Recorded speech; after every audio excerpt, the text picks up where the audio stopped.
Hey guys, welcome. Welcome aboard. If you're brand new, welcome back. If you are not, and welcome home if that happens to fit for you. Today, we want to talk about what is up this week in terms of astrology and energy. This is for the week of the 1st of September through the 7th of September 2025. As always, let's get right in.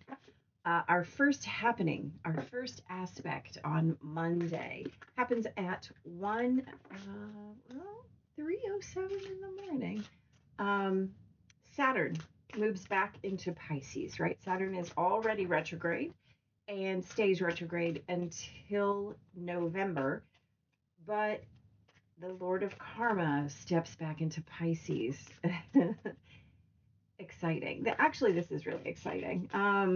Anyway, we have a Sag moon that trines Chiron and Mercury, squares Saturn. And then the moon moves into Capricorn later in the day, squaring Neptune and quincunxing Uranus. So Saturn's motion back into Pisces. Here's the deal. Don't be surprised if you're getting stuff done really hits the quicksand on Monday. Stop trying. This is the key. Stop trying to force things. It is not going to work in your favor. And the frustration can absolutely be off the charts. So instead of spinning your wheels in what would really just be ever thickening mud, turn inward, right? This is always the key of retrograde season. And has a special note of urgency when it comes to Saturn, right? The getting things done of getting things doneers. So when we hit that mud, when we hit that kind of plastic energy where you're trying so hard and not getting anything accomplished, turn inward, right? It's retrograde season, so pay attention to that. That the most important work of retrograde season is always inside. So try that. Um, on Tuesday, Mercury in Leo quincunxes Saturn, and then Mercury moves into Virgo. Um, the Capricorn moon will quincunx Virgo and trine the sun, and Jupiter angles into the nodes, right? Trining the north node and sextiling the south node. Sure, that'll work. Um, so Mercury kind of has a little rough patch this week, right? Uh, quincunxing Saturn in Pisces is a place where your communication skills might have you tripping over your tongue. Um, as Mercury is going to take up space in Virgo, your tendencies to kind of speak yourself into a corner, if that makes sense. Remember, that Virgo energy can be very exact and precise, but it can also be self deprecating and critical. So pay attention to the places where you're really working on creating your inner reality, and anywhere where your language is not in support of that, slow down and really evaluate the ways that your expression might be affecting that. And definitely remember, always be very presently minded of how your language is creating your reality, right? That abracadabra is very important.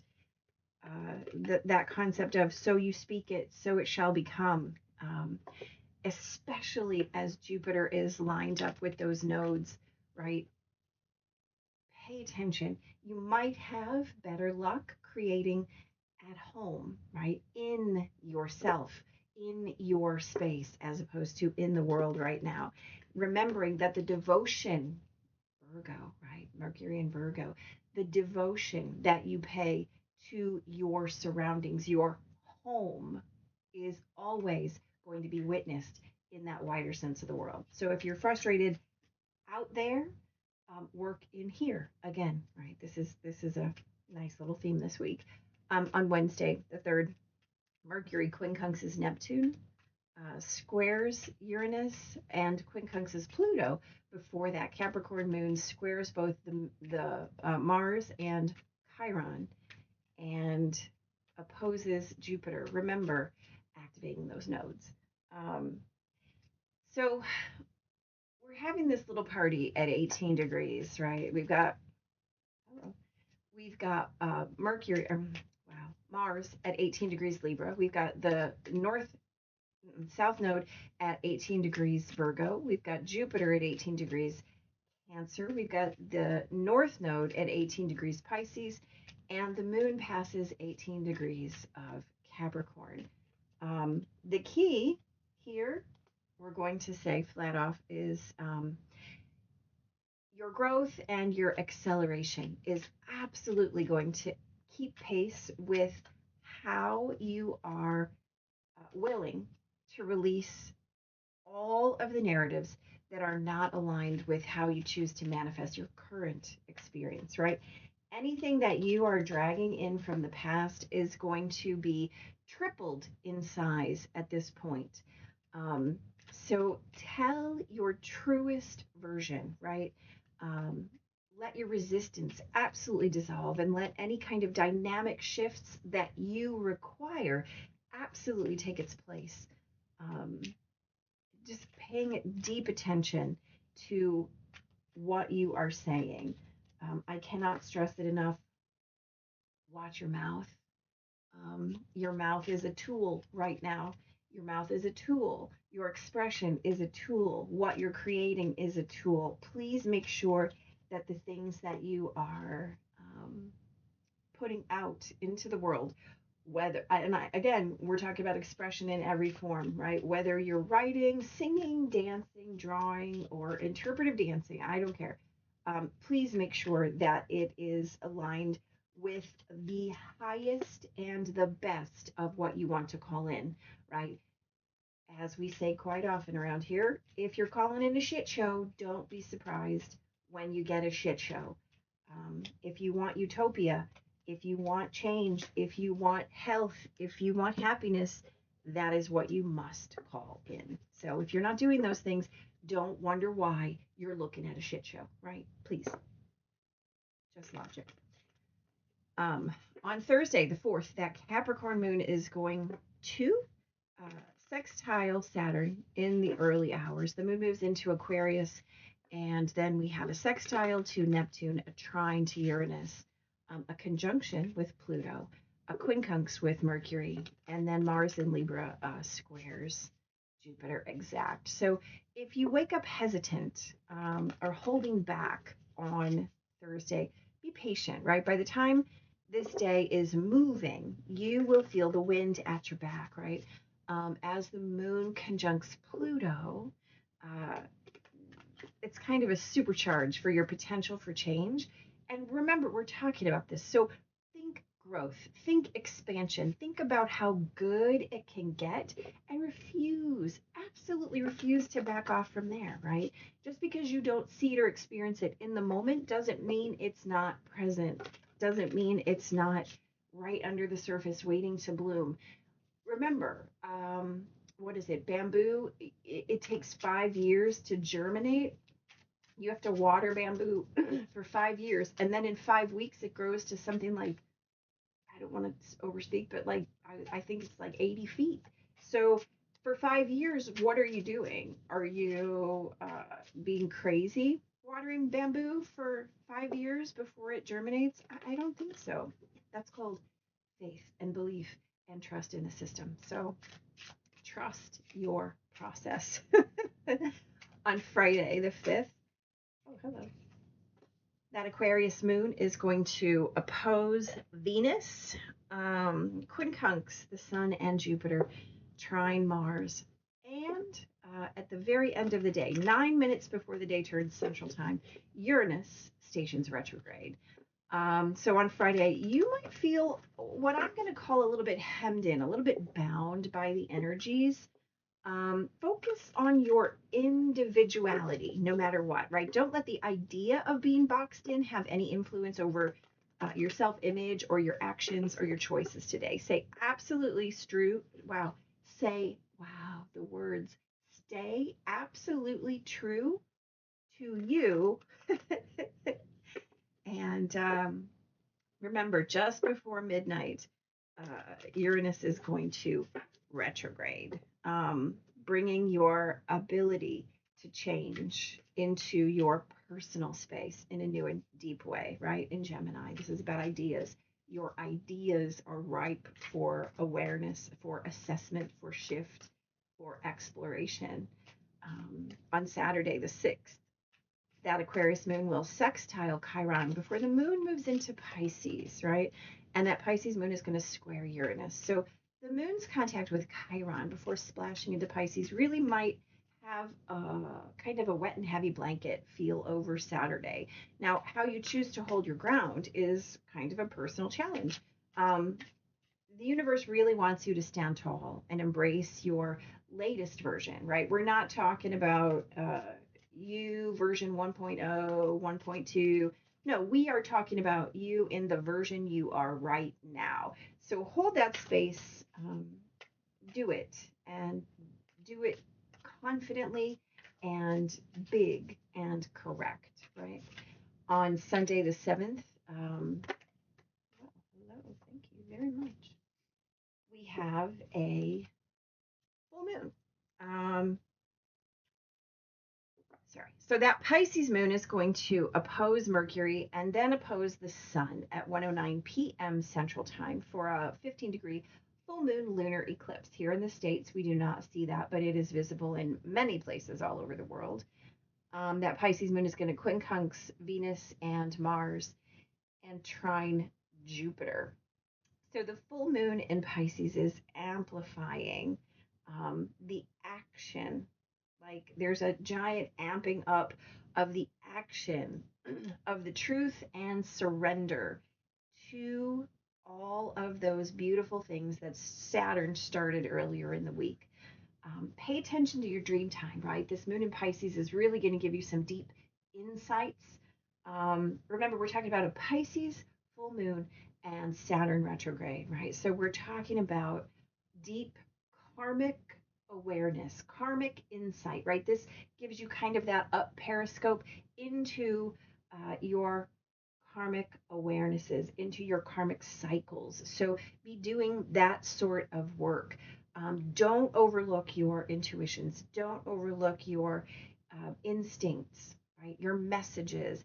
Pay attention. You've got all the tools, especially at this full moon. So use them. Ask yourself, how are you creating function and structure in your life? How are you integrating your emotions? This eclipse and full moon really brings you clarity, and it also will bring with it some very unexpected shifts. So keep your knees soft.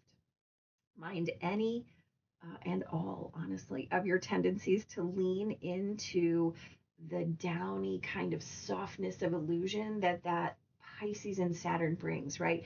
You need scrutiny right now. You need to be impeccable with your awareness.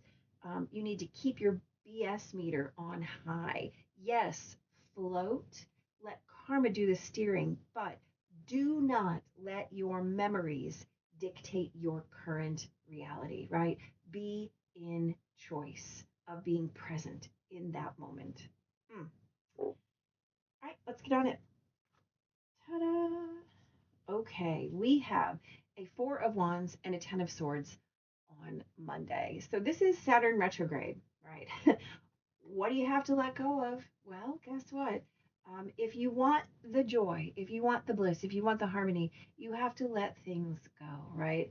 So we talked about don't be surprised if things turn to quicksand. Don't be surprised if you get a little frustrated. Don't be surprised that the things that you need to get rid of, that you need to ditch in your life, the ideas, right? Let's talk about that specifically because this is a card of swords asking us to look at our ideologies and our awarenesses, our beliefs, the ways that we're in communication.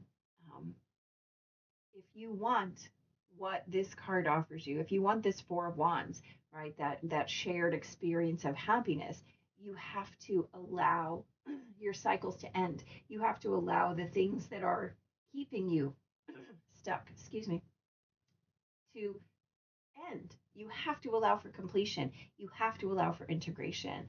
Um, Work at that place inside where you know you can create for yourself instead of these external things that are coming at you, right? They're not coming at you, by the way. They're coming for you and to you. Pay attention. On Tuesday, we have Temperance and the Devil. This is absolutely wonderful. A beautiful card for this week. Um, we're talking about that rough patch of Mercury, right? Where Mercury is going to be challenged about tripping over your old tongue.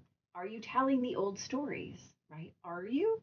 Are you speaking yourself into a corner? Are you? How can you, in fact, slow down and elevate your expression and put your knowledge and your experience into action to create something new, right? Temperance says, what is brand new? How can you synthesize all the things that have gone on in your past and all of the things you know in the present to get rid of these old habits, to get rid of these old attachments, right? So make sure that you're keeping that abracadabra energy in the forefront. And here's the deal: speak it into power, right? Mercury in Virgo is super powerful. You simply have to devote yourself to what you're saying, right?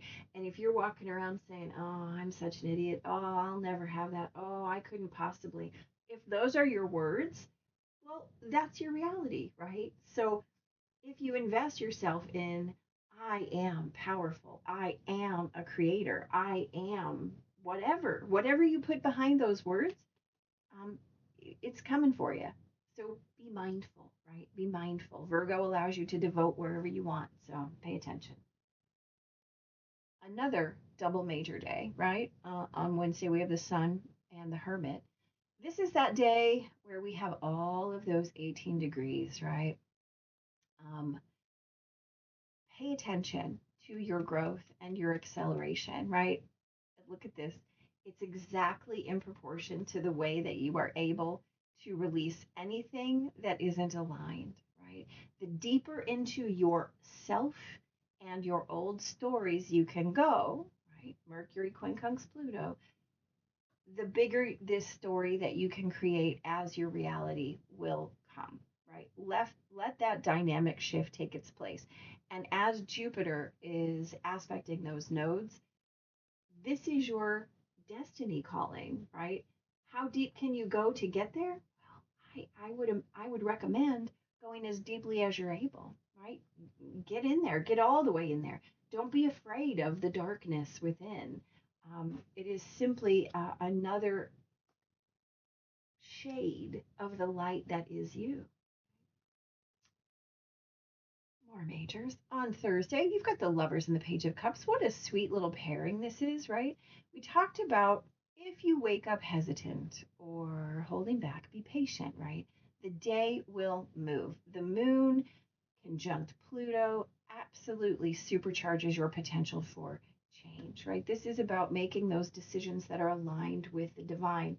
You know what is in your heart, and you have all of the power to create it. It's already in your hands, right? This is that wise decision. This is aligning with growth. This is aligning with expansion. This is aligning with how good it can get. Yes, yes, yes, absolutely.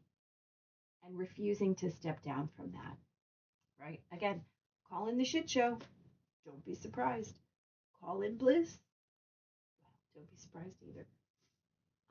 On Friday, we have got Justice and the Ten of Wands, right? So here's the thing. Focusing on your individuality, right? Focusing on what makes you brilliant, beautiful, and special is absolutely the way. Don't let the idea of being boxed in have any influence over you.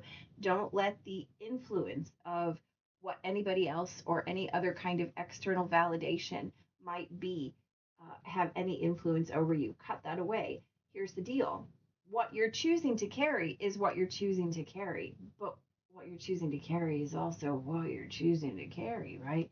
The sword of justice comes in and says, is that necessary? No, thank you. Is that required? Oh, no, thank you. How about that? No, let's cut that away. So pay attention to the things that you're able to put down, which basically is everything outside of that I am, right? So pay attention. Ditch the baggage, y'all. Ditch the baggage. On Saturday, you've got the Page and the Nine of Swords. Again, this is a theme here. How you choose to hold your personal ground on a day that might feel wet and heavy, right? We're talking about that moon moving into Pisces.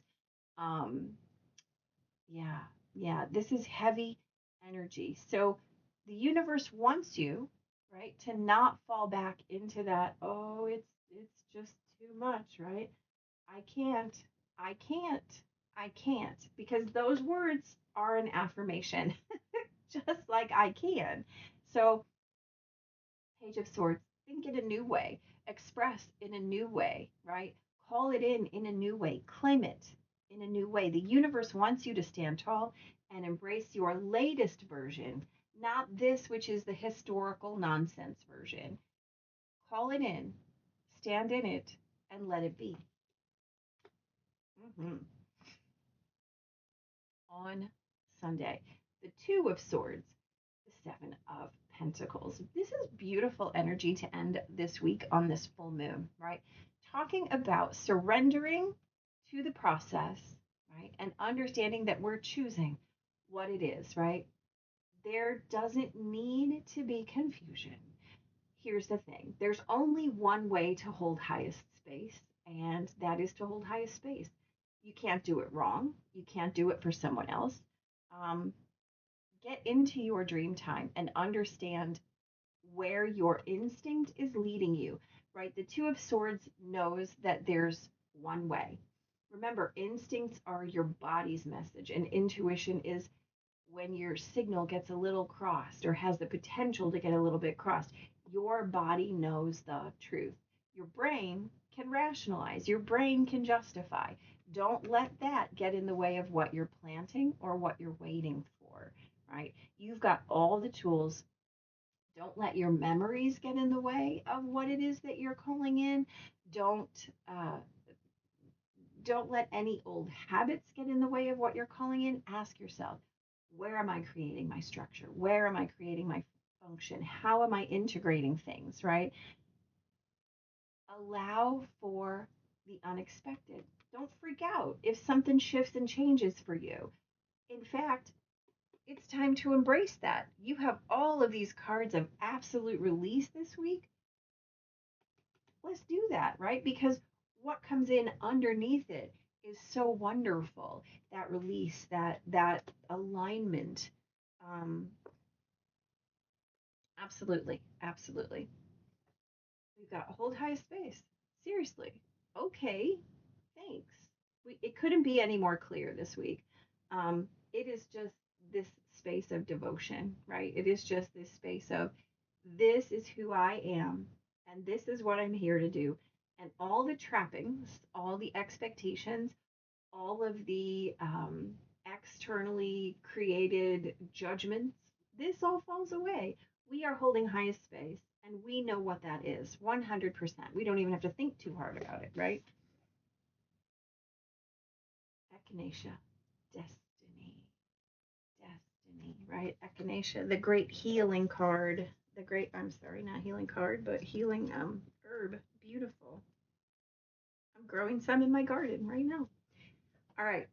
Um, this is the wheel of change. This is life cycles. This is destiny, bigger vision, fortune, and fate, right? Absolutely. Absolutely all these things. Okay. Here, let's look at that. The snake eating its tail, the Ouroboros, right, is the wheel of change, resembling the cycles of life and death. That's really hard to hold up there. The sun and the moon orbit and spin the wheel of change, representing our earthly domain. The echinacea sprouting in the center represents evolutionary consciousness, unbound by the confines of destiny. Wow, Like the Wheel of Fortune, this card may signal a twist of fate, a time where something in life shifts us and reorients us elsewhere. Echinacea has shown up in your cards today to remind you that the universe is always in motion. Nothing is by accident. The key is to see through the cycles of destiny, to remain centered and fluid and flowing the course of life. The elusive judgments of good and bad only limit the vision of greater understanding. Step back and observe the great vision at play and be unbound by passing influences. And if that's not what we've talked about for this entire reading, I don't know what is. It is clear, right? Devote yourself to what is happening and forget. The only thing that's left of 3D is your memory of it, right? So if you're creating from your memory, then you're creating the same flawed things that you have been railing against. So pay attention to where you are and what is available to you in this moment. Hold highest space, right? You've got this, guys. Be blessed. See you next week.